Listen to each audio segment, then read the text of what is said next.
Welcome to Failure is Progress, presented by Sweat Factory CrossFit. I am Coach Frankie Ortega. And I am Coach Keith Barber. Join us today as we discuss everything going on inside the CrossFit space and, more importantly, what new and exciting things are happening in our Sweat Factory CrossFit gyms. As always, thank you to all of our listeners. We appreciate the support and truly enjoy the feedback we've been receiving from all of you. Please reach out through our DMs on Instagram. If you aren't already following us, please do so at Failure is Progress, all lowercase. And now, on to today's episode. All right, welcome to another episode of Failure is Progress, presented by Sweat Factory CrossFit. Today is going to be a very special episode. I have with me one of our Afterburn athletes. Her name is Karsyn Rosolino. Welcome, Karsyn. Thank you. How are you doing today? I'm doing good. How are you? Very good. We always say on the podcast that if anybody wants to be on an episode or if anyone has any ideas for us, you can reach out. And Karsyn came up to me and said, hey, I want to be on a podcast. So here she is. What made you want to be on the podcast? Well, I do follow your guys' podcast. So, Thank you. I listened to them and I heard that Jamal was on it. Mm-hmm. And he was talking about all of his stuff that he did for the summer games. And since I'm trying to be a competitor, I kind of want to explain my process and my journey. Are you trying to be a competitor or are you a competitor? I'm going to say I am. There we go. All right, cool. So for those people who don't know you, go ahead and tell us a little bit about yourself, your name, your age, where you're originally from if you're not from here. Okay, so my name's Karsyn, as everyone knows. I'm actually from Michigan. From Michigan, okay. 17. When did you move down here? I've been all over, to be honest. Yeah. Where else have you lived? Well, I've only lived in Florida and Michigan, but I've been back and forth from those two states a lot of times. Yeah. Okay. So, yeah, there's, I would say if I stably lived here, I'd say maybe like a year and a half. Year and a half? Yeah. Okay. I've been at this gym at Afterburn for a little over a year, and you've been here since I've started here. So, and I've seen you develop from when I started to now, which has been a huge change. Tell me a little bit about what has changed over the course of the past year for you as an athlete. What has changed for me? Or let's say the biggest change that you've noticed. Oh, okay. Biggest change? I'd say like my mentality. Nice. I say that because I do remember going through like a lot of rough patches, like thinking that I wouldn't be able to become a games athlete. And I had to take up the courage and actually think on that. And, you just progress over time and, strength takes a lot of time to get, especially the high intensity workouts. Those are very difficult, but you find a strategy and you just, keep going. So talking about being a games athlete, right? This is one of your aspirations, one of your goals, right, is to be a games athlete. And I know that when you were here, sorry, let me rephrase that. I know that when I started here, you were taking classes with us. You were coming in, I think, once a day at that time. Now you've ramped it up to where you're working out twice a day, almost 6 days a week, right? Right. So at what point did you decide that you wanted to be a games athlete and start specifically training for that goal? Well, as you said, I started doing the classes, and after like maybe a couple months into that, I started seeing a lot of like other different athletes, like Olympic weightlifters, the CrossFitters on Instagram and your socials. And I wanted to know more about that, so that's when I started to reach out to people and talk and say, hey, like, how do I get there? What do I do? Right. So, and then, I got introduced with Keith, and he kind of just ran me through the basics and told me, you're going to have to start training like this, ramp up the intensity, get this way. So we got on a programming. I got you. And that's when you started programming. You started doing Keith programming. Right. Nice. Question for you. Before CrossFit, what were you doing before then? Were you in like gymnastics as a kid? Were you in sports as a kid? I did volleyball, I did soccer, gymnastics. Okay. And dance.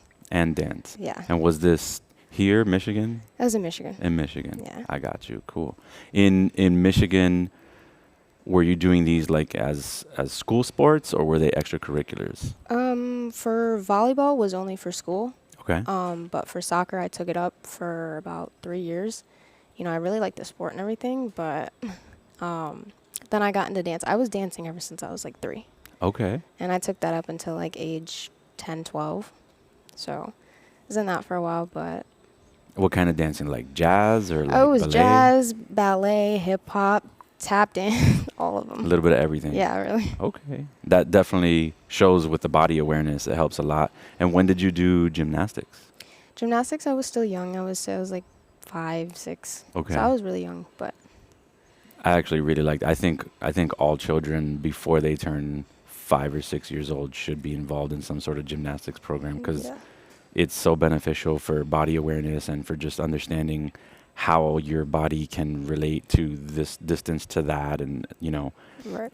my daughter Maddie did gymnastics for a little bit, and you've seen her around the gym. Like, her body awareness is incredible. I wish I had done gymnastics when I was a kid. But yeah, I think it's crucial for your development. Okay, so you did some gymnastics, you did volleyball, you did soccer. At what point did you transition to start coming to the gym to Sweat Factory? To Sweat Factory. Okay. I came when I was 16. Mm-hmm. Well, at first, when I was 14, that's when I started getting into the fitness Okay. world. So that's when I started that. And was that like going to a regular gym and just doing weights? Yeah. Okay. Or like a Planet Fitness or something like that? Yeah.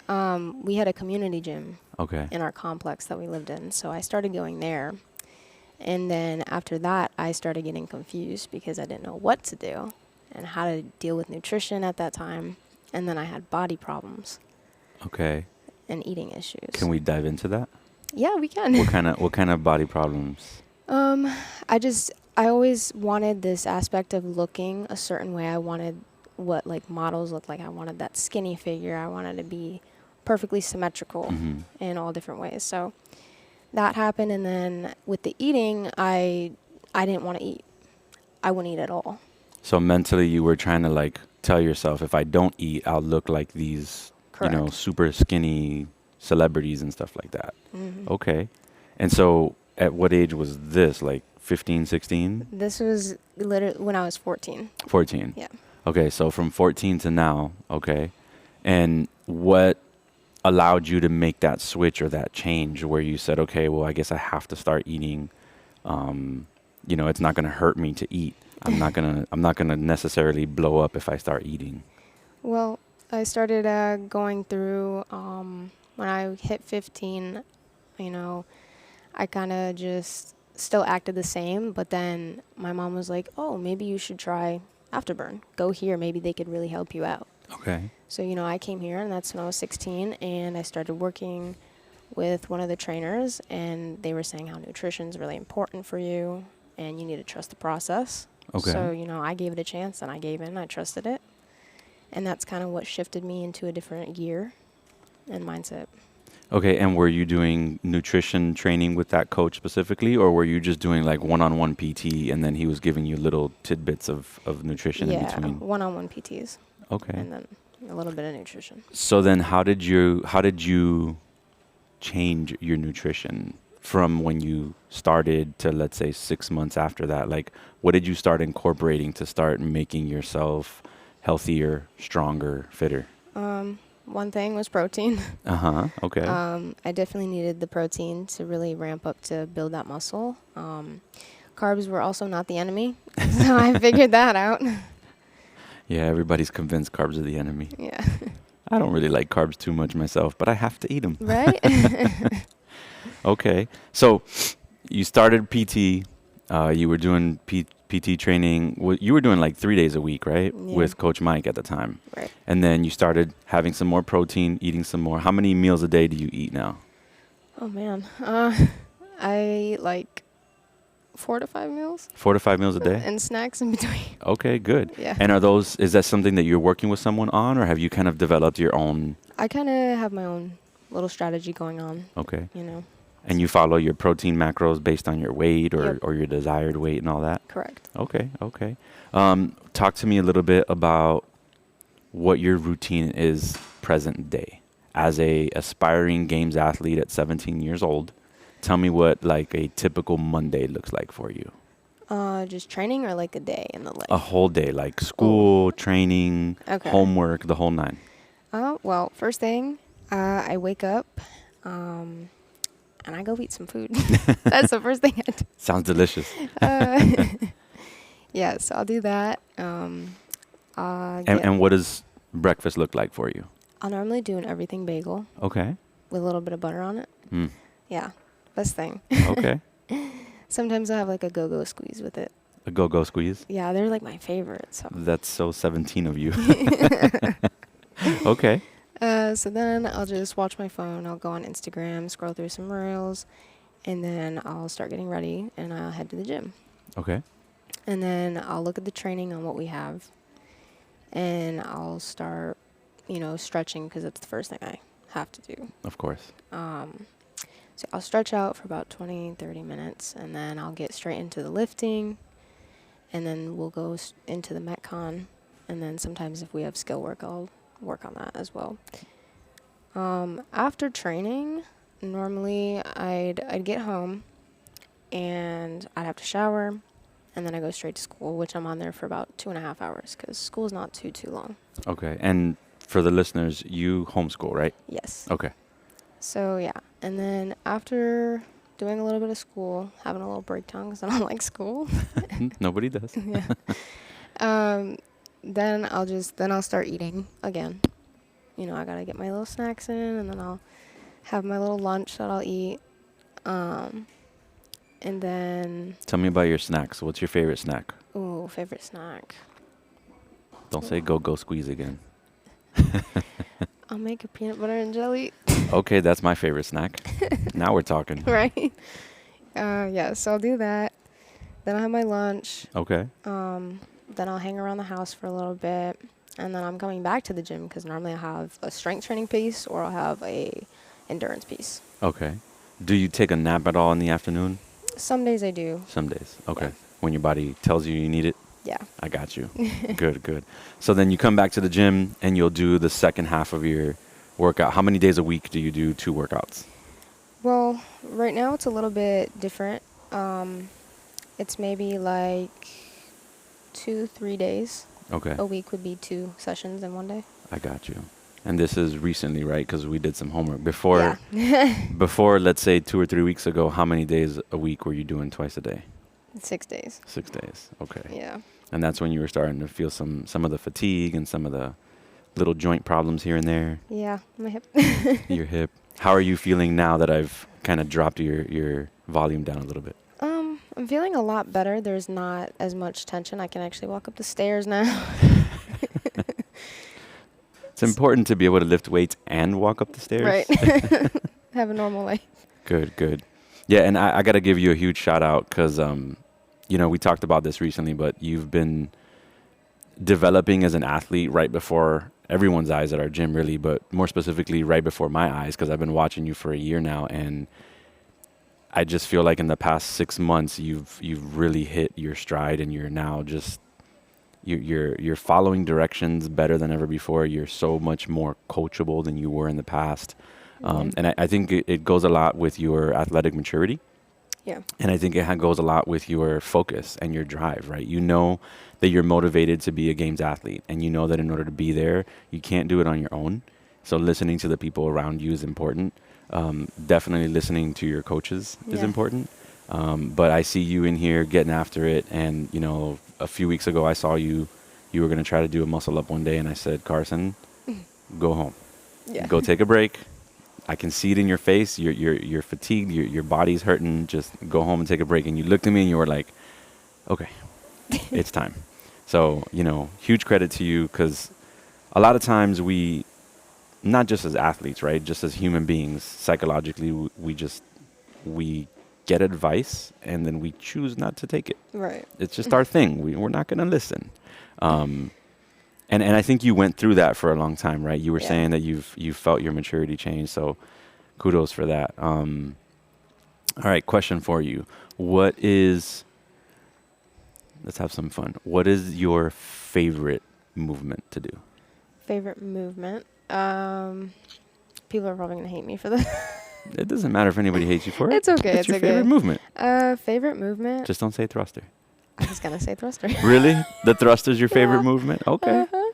It's nice when you're 17 and have great mobility. Yeah. Okay. What is your most hated movement? Oh. Whoa. I know. Okay. Snatch. The snatch is the movement you hate the most. Yes. Okay, cool. I feel like most people would answer that backwards. Really? But talk to me a little bit. Why do you like the thruster the most? The thruster? I don't know. I think I just. I mean, I used to not like them at all. Of course. But then, I started working with them a lot more, and they're just more fun. Like, Okay. lift that weight over. I got you. But And why do you not like the snatch? well, the snatch I've always had issues with ever since I started doing the weightlifting with them. Mm-hmm. The positions, and it's always you always see people on all socials, and they look so good, and they're like struck out, and they're sturdy with it, and then I wanted to look that same way, but it was always hard. I mean, your positions on the snatch have evolved so much. You've gotten so good at it. Yeah. You know, a lot of people will watch you and say, Jesus, I hope someday I can do a snatch like that. Right. So maybe you're not, Maddie Rogers or Olivia Reeves and you're not the Olympic champion yet. I'll say yet because, Yeah, you we never never know know. wit's possible. But you do inspire a lot of people in the gym who see you and they're like, man, I can't believe she can move that well. That's incredible. So, I get it. you may not be a social media influencer, but you're an in Right. the gym influencer. Well, it's good. You've definitely come a long way with the snatch. What is your, let's see here. Do you have a favorite girls workout? Favorite. Like a Annie or a Diane or a Barbara? Fran? Fran's got thrusters and pull-ups, so. That's the thing. I don't do the benchmarks. I cannot remember. The only one I remember is Murph. Really? Yeah. Okay. Is that one you hate or love? I don't like it. I don't like that one either. Yeah, no. Good thing we only do it once a year. Right. But yeah, I think you should tackle a benchmark soon. Today's a Yeah. good day to hit one. We've got I think we've got Annie today, which is the 50 dubs, 50 sit-ups, 40, 40, 30, 30, Oh, 20, that's 20, fun. 10, 10. Okay. Yeah, I'm going to give it a shot again. I've failed it 4 times already. I'm going to give it a shot. Okay. Yeah, the good thing about the benchmarks is really getting that detailed, data. Right. Am I getting better? Okay, if I can do Fran in 5 minutes, in 6 months I'll test it again and see if I can do it in 4 minutes or whatever, Right. But definitely you should be attacking a few of those benchmarks. Maybe chat with Keith about which one specifically would be best for you to really measure yourself on. Yeah. All right, let's talk a little bit about competitions, right? You've done now two Yeah. So you did ACC And the Tampa Bay. and the Tampa Bay Games. All right, how did ACC go? ACC was pretty new because it was my first one Right. that I've ever done. It was fun though. I had a good time. I think I was I don't know if I was in the right division. I think I went in the women's.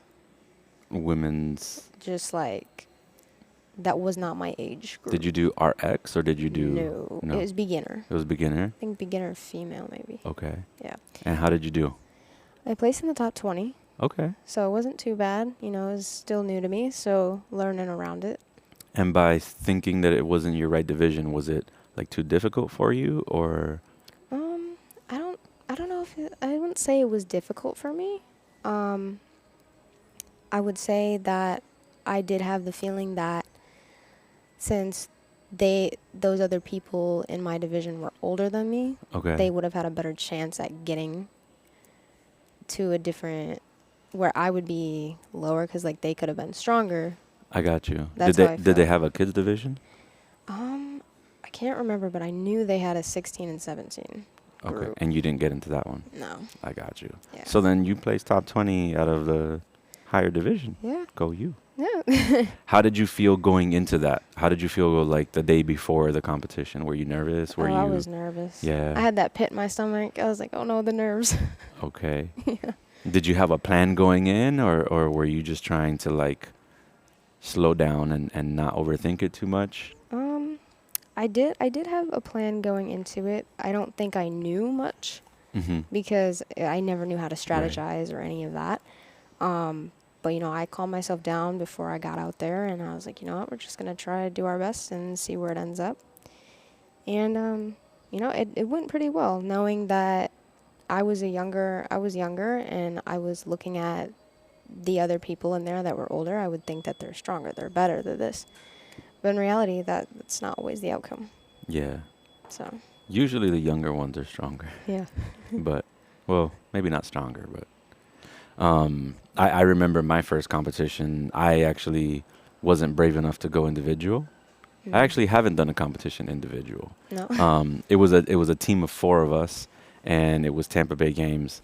And I remember that I was very serious. I was very focused and determined. And then when I got out on the floor, I started questioning why I was being so serious. And it went back to how I competed when I was a kid. When I Right. played basketball, I was always very serious about, whatever game was up against us, whoever we were playing. And I really got in my head about just being laser focused on the game. And now at my age, I was like, you know what? I'm just going to have fun. Just Right. have some fun, smile a little bit, enjoy the competition because we don't know when we'll do this again. And I immediately snapped out of it and just started having a good time until we got to the Echo bike. Then that good time stopped. But then the workout ended and it was able to go back to being fun. Right. So just for that period with the Echo bike, it sucked. But yeah, it's easy to get nervous on your first comp. I think we're on 2 different ends of the spectrum. I'm in my 40s and you're 17, so it's definitely different. How did you feel going from ACC? You had, I think it was what, like 4 months in between, 5 months in between Tampa Bay Games and ACC? Maybe, I believe it was, because wait, we had ACC in June, right? I believe ACC was, April, May, June. Yeah, that was my birthday the next day over. Okay, so then you can't forget what day it was. Yeah. That's why I was like, wait, it's my birthday. June, and then the other one was, I think, in August. August, yeah, so. June, July. So yeah, it was like 2 months in between. Yeah. How did you feel going to Tampa Bay Games, your second competition? I felt a little bit more, I wasn't on the nervous side. Okay. I was more like, I had everything planned, I was ready, and I was ready to get after it. Okay. So it was like, when I got there, I was serious in a way. I had kind of what you had, the seriousness. But I also knew in my head what I was going to do. So I wasn't as like, oh no, where am I going? Right. I had everything set. And by saying that, like, did you take out a notebook and write down the workouts and design a plan? Did you go over the workouts beforehand and try to like pace yourself and practice them? Yes, I did. I was working with Keith around that time. So I'm sure that was a big help. Oh, yeah. I think we had 2 weeks and before it was coming up, and we'd sit there, we strategize. We would work ourselves like pretty high intensity just to get that feel, just like, if you're getting like out of breath, this and that, how to control it, fix things. So just going over everything and finding like a strategy and just working, like it really helped me channel that just for when I got there. It was also nice to have him be one of the announcers at the competition, right? Did that put you at ease a little bit? A little bit. I was Hey, like, that's my okay. coach calling the competition. Yeah, it's always more comfortable when you have your coach at the competition. It's even better when he's the one announcing all the Right. competitors and he's in that corner cheering for you. How did you end up at Tampa Bay Games? Oh, I placed second. Second. Yeah, you Yeah, did. I did. And in that one, you were in the right division. Correct. Was that a 16, 17-year-old division? Yes. Awesome. The girl who competed against you, or the girl who got first place, Yeah. was she also at ACC? I believe she was. I didn't see her there though. Oh, okay. That was one thing. She wasn't in the same division as you last time? Right. Okay. Nice. So now you have somebody that you got to chase. Yep. Nice. So tell me, right now, I'm going to ask you a few more questions before we close up. In terms of Sweat Factory, what is your favorite thing about the gym? My favorite thing about the gym? Yeah. I'd say What is your favorite part about being a part of this family? the people. The people? Yeah. Nice. You have anyone specific who's like your gym buddy? My gym buddy. We got a lot. We do have a lot. We do have a lot. You want to shout anybody out, or are you? No. G6. G6. There we go. Yeah. G6 is not just a good coach. He's a hell of an athlete. Yeah. He's a great friend. Yeah, I've seen you working with him a lot, especially on those muscle ups. Yeah, he's a big help for that. So. Yeah. Kid's got his body weight movements down. Right. What is one movement? And I'm gonna say not the muscle up because I feel like you're gonna say that one. But what is one movement that you really want to get down over the next 6 to 8 months, aside from the muscle up? Aside from the muscle up, I'd say like movement as in gymnastic work or Anything. Anything. Anything. Anything. Yeah. Okay. Maybe one that you're struggling with, that you're like close on, or one that you haven't even attempted yet and you want to. I would say I would need to get better at the strict handstand push-ups. Strict handstand push-ups. Like, okay. yeah, I have them, but I need to get that extra little strength. Can you do kipping ones? I can do kipping. You can yes. do kipping ones. Right. I'm the opposite. Oh. I can do strict ones. I can't do kipping ones Oh. just yet. But I did do my first few the other day with Kenny. Oh, okay. But I don't have them consistently yet. Let me see. What is one thing you are most looking forward to in 2025? One thing in 2025? It could be anything. It doesn't have to be gym related, but considering that you want to be a games athlete, I would assume your goals are probably all gym related. Yeah, it is. One thing I'm looking forward to, I would say make it through the open. Make it through the open? Yeah. Okay.